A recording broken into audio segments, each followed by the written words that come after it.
Shalom, shalom, peuple de Dieu, shalom, shalom. Soyez tous bénis, soyons tous bénis. Dans le nom précieux de notre Seigneur Jésus-Christ de Nazareth. Le peuple de Dieu, notre papa est merveilleux. Il est bon, il est fidèle.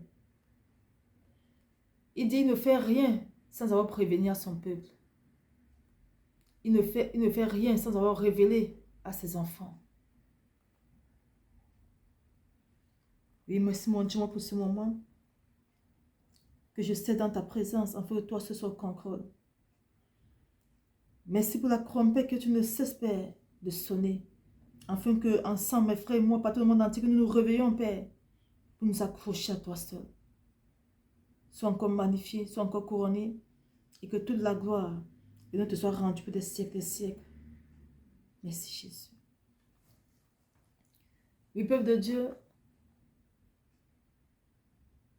le Seigneur est puissant, il est merveilleux.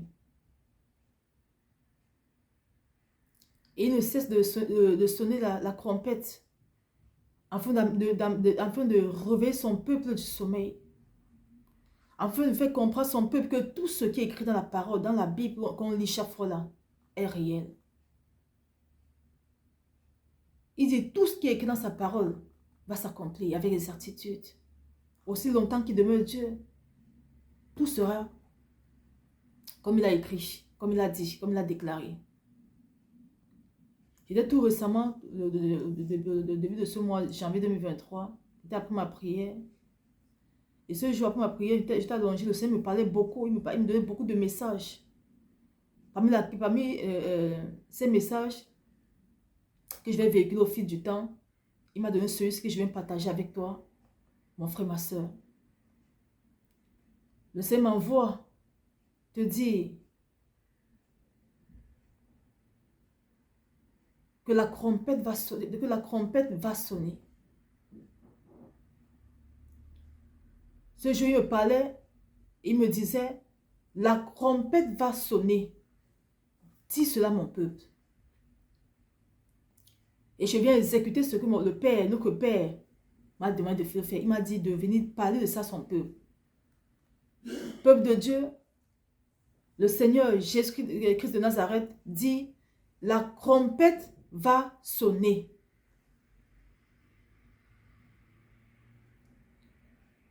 Il le dit pourquoi? Parce qu'il sait que nous sommes pas... Parce que quoi? Il sait que bon nombre de ses enfants n'est pas encore prêt.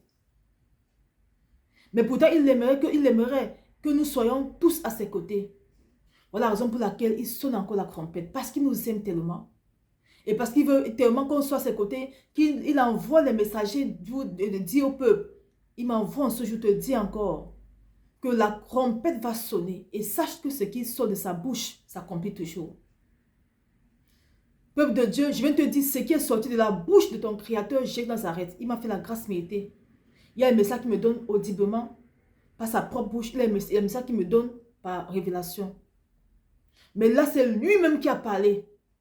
Le Dieu créateur de la terre, celui qui a assis son trône de gloire, c'est lui-même qui m'a fait la grâce méritée. Et voici ce qu'il m'a demandé de te dire. Que toi, sa fille, toi, son fils, il m'envoie te dire que la trompette va sonner. Maintenant, mes frères et sœurs, est-ce que nous sommes prêts? Nous avons un exemple palpable dans le livre de la parole des vieilles sages et folles, dans le livre de Matthieu 25, Matthieu verset 1 à 13. Nous voyons comment il y avait 5 vierges sages et 5 vierges folles. Les vierges sages avaient de l'huile dans leur lampe. Par contre, les autres avaient négligé. Les vierges sages passaient le temps à prier, à chercher la face de Dieu, à faire exactement la volonté du Seigneur. Les vierges sages avaient l'Esprit de Dieu rempli en elles, qui les apprenait comment marcher. Qui les sonnait l'alarme que voici l'époux qui arrive, réveillez-vous. Mais par contre, les vierges folles étaient dans la discrétion. Elles n'avaient ni huile dans leur lampe. Elles étaient dans leur amusement. Elles étaient dans tous les plaisirs de ce monde-ci. C'est une parabole que le Père donne. Les vierges sages et folles C'est comme nous aujourd'hui, nous appelons les chrétiens. Mais par contre, nombreux parmi nous ne sont pas encore véritablement des vrais chrétiens. Nombreux pensent qu'être chrétien, c'est juste prier, mais mener sa vie comme on veut. Ça, c'est une vierge sale et folle. Parce que la vierge folle ne marche pas selon la volonté du Seigneur. La vierge folle n'a pas véritablement l'Esprit de Dieu rempli en elle. La Vierge folle ne prie pas, ne jeûne pas, n'intercède pas. La Vierge folle n'a pas l'onction, n'a pas la puissance de l'Esprit de Dieu en elle. Pourtant, il te faut tout ça pour être auprès du Père. Et le Seigneur nous appelle à être comme les saintes vierges sages. Elles avaient de l'huile remplie dans leur lampe. C'est-à-dire, elles veillaient et elles priaient. Les vierges sages veillaient et elles priaient. Elles étaient toujours dans la présence du Seigneur. Elles étaient toujours dans le jeûne, l'intercession. Elles avaient les fruits de l'Esprit de Dieu en elles. Elles avaient de l'amour pour les autres. Elles marchaient exactement comme l'époux le désirait. Elles étaient des épouses soumises à l'époux. Alors toi, mon frère, toi, ma soeur, sommes-nous des épouses soumises à l'Éternel des amis? Parce que lorsqu'il dit la trompette va sonner, il ne vient prendre que des vierges sages, il ne vient prendre que des épouses soumises. Il ne vient prendre que des épouses qui respectent sa parole. Il ne vient prendre que des épouses qui marchent exactement comme lui, l'époux, le désire.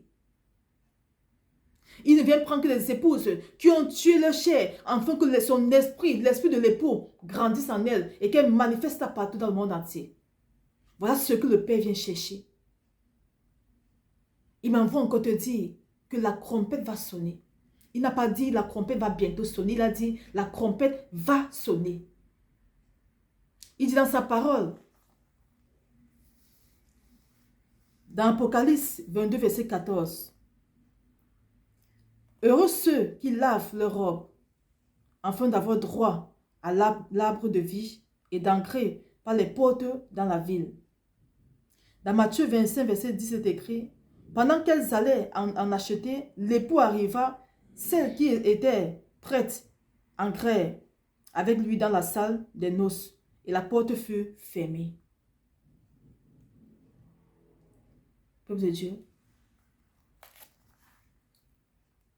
Dans 1 Corinthiens 15, verset 52, il est écrit, en un instant, en un clin d'œil, à la dernière trompette, la trompette sonnera et les morts ressusciteront incorruptibles et nous serons changés. Peuple de Dieu, le Seigneur dit, la trompette va sonner. Alors il est temps que chacun mette de l'ordre dans sa vie. Il est temps que chacun marche comme il veut, comme la parole de Dieu, comme le Seigneur veut pour chacun de nous. Nous croyons que c'est l'amusement, mais ce n'est pas l'amusement, peuple de Dieu. Il est temps que tu ailles demander au Seigneur, quelles sont encore les choses en moi qui peuvent m'empêcher de rater la nuit de noces. Père, quelles sont les choses en moi qu'il faut que je retire, que je jette pour te glorifier, pour être une vierge sage à tes yeux. C'est ça qui doit être notre prière actuellement. C'est la vierge sage qui peut recevoir les paroles douces de son époux. C'est la vierge sage qui peut être orientée par son époux. C'est la vierge sage qui peut avoir toutes les promesses de bonheur et non de malheur auprès de son époux. Et c'est ce que le Seigneur veut pour toi, mon frère, ma soeur. Il veut te remplir de sa gloire. Il veut que tu sois prêt le moment venu. Il veut que tu sois épanoui dans la marche avec lui. Mais pour l'être, il faut le chercher. Dans la prière, dans la méditation de sa parole, dans l'intercession, dans le jeûne, dans la louange, l'adoration, dans le dépouillement interne et externe. Le dépouillement est très important, dans la sanctification. Il faut se sanctifier, peuple de Dieu. Parce que nous n'avons pas n'importe quel époux. Nous avons un époux aussi sanctifié. Il nous a dit qu'il est notre exemple. Notre époux est sanctifié. Et comment est-ce que nous voulons être ça à ses yeux? Notre époux est sanctifié. Il aimerait aussi que nous, l'épouse, que nous soyons sanctifiés pour sa gloire. Mon frère, ma soeur, voilà ce que je viens de partager avec toi. Voilà ce que le Père m'envoie te dire. Il m'envoie te dire. Il m'a dit, va le dire que la trompette va sonner. Et c'est ce que je viens faire. Je viens exécuter ma part de mission en tant que messagère.